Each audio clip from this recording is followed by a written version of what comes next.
वसुदेव और देवकी जी कंस के द्वारा कारागार में डाल दिए गए हैं। हाथों में हथकड़ी, पांव में बेड़ी, कमर में श्रृंखला बांध रखी है। फाटक बंद है, ताले लगे हुए हैं, पहरेदार जाग रहे हैं। कितनी निराशा होगी, कल्पना करो। अच्छा, हाथ में हथकड़ी पड़ी हो तो अपना हाथ भी अपना साथ नहीं दे सकता, अपना पांव भी बेड़ी के कारण अपना साथ नहीं दे सकता। और इसीलिए रात्रि का अर्थ क्या? भगवान श्री कृष्ण अंधेरी रात में आए। और अंधेरी रात का अर्थ क्या है कि अंधेरी रात में अपना हाथ भी अपने को नहीं दिखाई देता। सूझ न आपन हाथ पसारा, और जब अपने हाथ का भी साथ छूट जाए तब भगवान कहते हैं कि चिंता मत करो, जब तुम्हारा हाथ भी तुम्हारा साथ न दे उस समय मैं प्रकट हो जाऊंगा। और इसका अर्थ यह भी है कि कितना भी जीवन में गहन अंधकार हो, निराशा की घनी अंधेरी रात्रि हो, भगवान का स्मरण मत छोड़ो। और एक बात यह भी, हम लोग सोचते हैं तो हम लोग तो बंधन में पड़े हैं महाराज, कहाँ भगवान के भजन को समय नहीं, फंसे रहते हैं। आप एक काम करो, विचार करो, वसुदेव देवकी जी से ज्यादा कोई फंसा हुआ हो सकता है? कितने बंधन, यहाँ इतने। हम लोग गृह में रह के भजन नहीं कर पाते हैं और इन्होंने बंदी गृह में रहकर भजन कर लिया। भगवान का स्मरण है। इसका अर्थ यह है कि कैसी भी बंधन की घड़ी हो, आप तो भगवान का वंदन कीजिए। अच्छा, भगवान को पुकारना ये सर्वोत्तम साधन है। क्यों? भक्त जब पुकारता तो कहता प्रभु हमें तो पता नहीं है कि आप कहाँ हैं, पर आपको तो पता है कि हम कहाँ हैं, इसलिए हम पुकार रहे हैं, आप ही आ जाओ। और कितनी अद्भुत बात, भगवान इतने कृपालु हैं, इसीलिए श्रीमद् भागवतकार कहते हैं कम वा दयालुम शरणम ब्रजेम। और किसकी शरण में जाया जाए? भगवान कहते हैं अगर तुम बंधन तोड़कर मुझ तक नहीं आ सकते हो तो तुम अगर भाव बंधन तोड़कर मुझ तक नहीं आ सकते हो तो तुम्हारे भाव का बंधन स्वीकार करके मैं तुम्हारे पास आ जाता हूं। और आए, और भगवान ने क्या कहा? मैं निर्बल का बल, निर्धन का धन, दीन जनों का सहारा हूँ,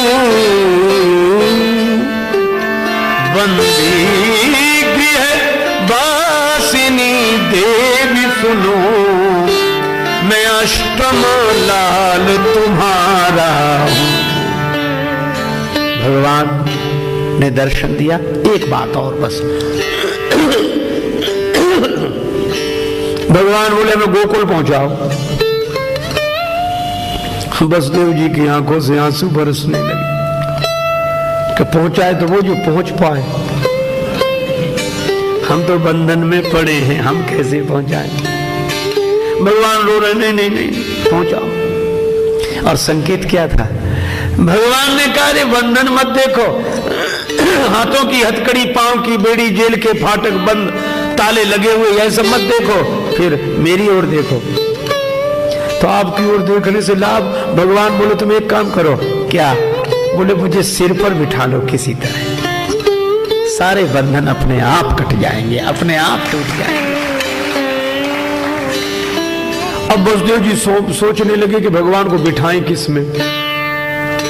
तो हमने संतों से, भक्तों से सुना है, आपने भी सुना होगा कि वसुदेव जी ने भगवान को सूप में रख लिया। सूप अनाज साफ करने वाला घरेलू यंत्र, माताएं जिसमें अनाज डालती हैं और ऐसे ऐसे करती, कूड़ा करकट बाहर, आना उसमें रह जाता है।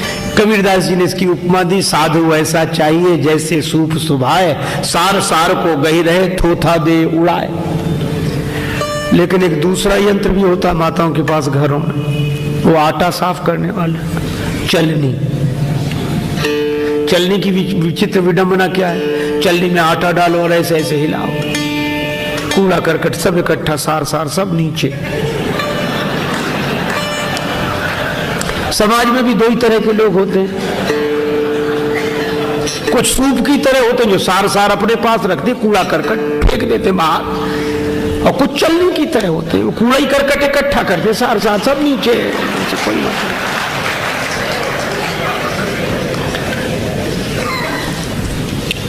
पर भगवान किस में रहे? चलनी में नहीं, सूप में। इसका अर्थ है कि भगवान सारग्राही बुद्धि में ही ठहरते हैं, ये दोष दर्शन करने वाली बुद्धि में भगवान नहीं ठहरते हैं, सूप में। और सूप को लेकर जैसे ही वसुदेव जी ने सिर पर रखा, हाथों की हथकड़ी टूट गई, पांव की बेड़ी टूट गई, कमर की श्रृंखला टूट गई। अरे खड़े हुए तो फाटक खुल गए, ताले टूट गए, पहरेदार सो गए। हमारे श्री राम वृंदावन में लोग गाते हैं, गजब करी डारेरी या कारी कामरी वारे ने, गजब करी डारेरी या कारी कामरी वारे ने।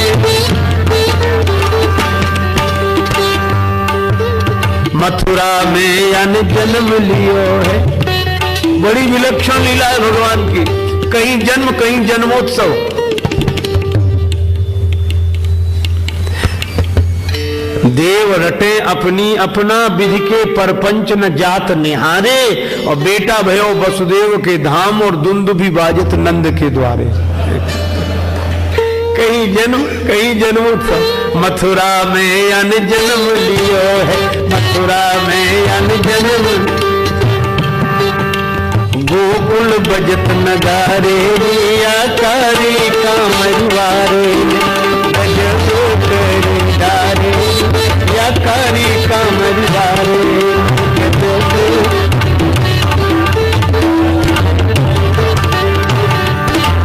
सोए गए अक पहरे वाले, सोए गए अक पहरे वाले, या के आप ही खुल गए तारे रे, या कारी कामरवारे ने, गजब करी डारे रे, या कारी कामरवारे ने।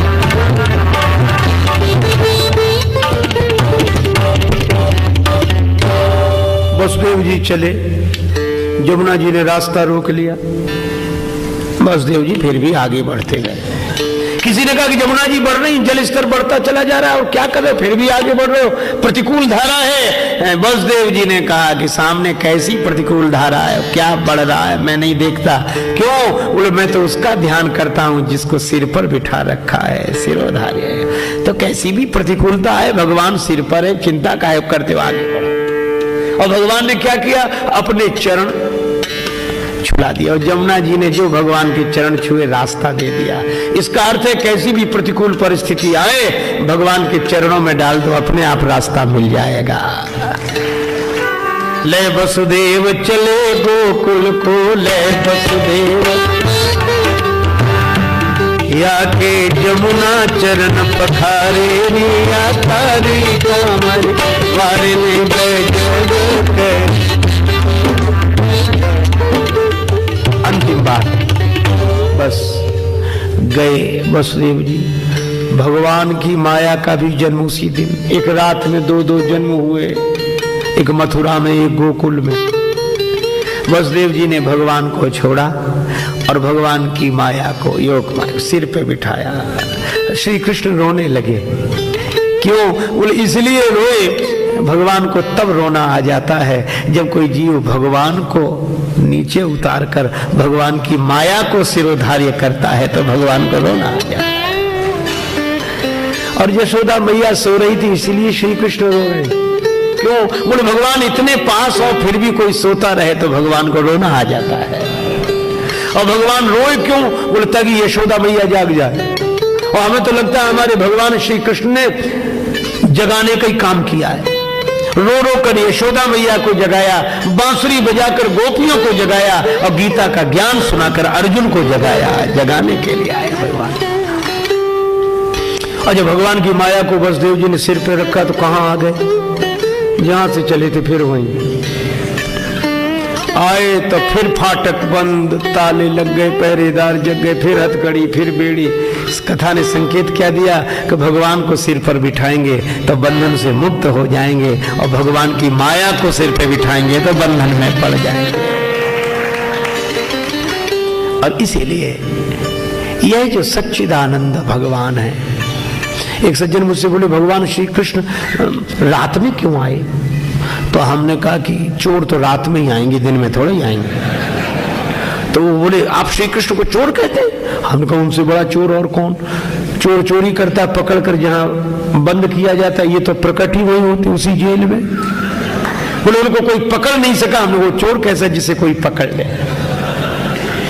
लेकिन श्री कृष्ण कैसे चोर हैं? नवाम भुज श्यामल कांति चौरम श्री राधिकाया हृदय से चौरम अनेक जन्मार्जित पाप चौरम चौराग्रगण्यम पुरुषम नमामि। शरणागत के समस्त पाप ताप संताप को चुरा लेने वाले श्री कृष्ण हैं। श्री राधिका जी के हृदय को चुरा लेने वाले श्री कृष्ण हैं। और अपने कोटि कोटि कंदर्प दर्प दमनीय कमल कोमल कमनीय कलेवर की आभा से नवाम भुज की श्यामलता को चुरा लेने वाले श्री कृष्ण हैं। गोकुल क्यों? बोले लीला तो गोकुल में ही होती है। गो नाम इंद्रियों का, कुल माने समूह। भगवान की लीला तो इन इंद्रियों के बीच में ही होती है। कहीं रूप का दर्शन, कहीं गुण का श्रवण। इसीलिए भगवान श्री कृष्ण भी तब आए जब निराशा का घना अंधकार था, और भगवान श्री राम भी तब प्रकट हुए जब दशरथ जी निराश हो गए, भय गिलानी मोरे सुत नाही। तो वही सच्चिदानंद भगवान प्रकट हुए हैं श्री कृष्ण के रूप में उधर और श्री राम के रूप में